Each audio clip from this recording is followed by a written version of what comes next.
news. Manufacturing has become one of the coolest careers that you can have. It's no longer dirty and boring. And it's all thanks to a group of manufacturing superheroes. Let's go live to Ike and Ella on the field with the manufacturers themselves. Hello, I'm here with Jeremy Belknap, the machine master. What's neat about manufacturing is we get to see different companies bring us really cool products that we get to help them develop. I'm Ike here in the SLA room, and everything here is made with liquid resin. The resin is blasted with a laser and it is turned into a solid.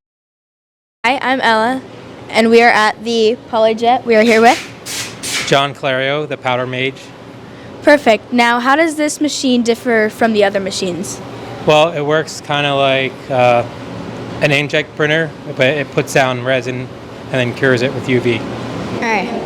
I'm Ike here in the MJF room, and we're here with the glass bead goblin. My name is Mason James Ginder. So this type of printing is called MJF. It is a powder build. These machines over here, they come out regular and they go into these printers, which fills up with powder, and there's a very strong light that heats up the powder to create the plastic parts.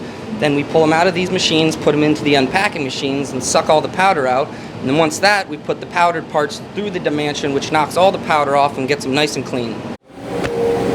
Now we are at the carbon machine. Can you tell us something about it? Absolutely. This thing works with a digital projector of UV light. So instead of taking a laser and tracing around the entire perimeter of the piece, it does the whole image at once. Ella from Prototech, back to you guys. Information update. The super manufacturers saved the day. They've transformed this boring, unpopular job to a job that's very important in today's society. Throughout all that we've learned today, I think the most important thing to remember is that manufacturers are the real superheroes.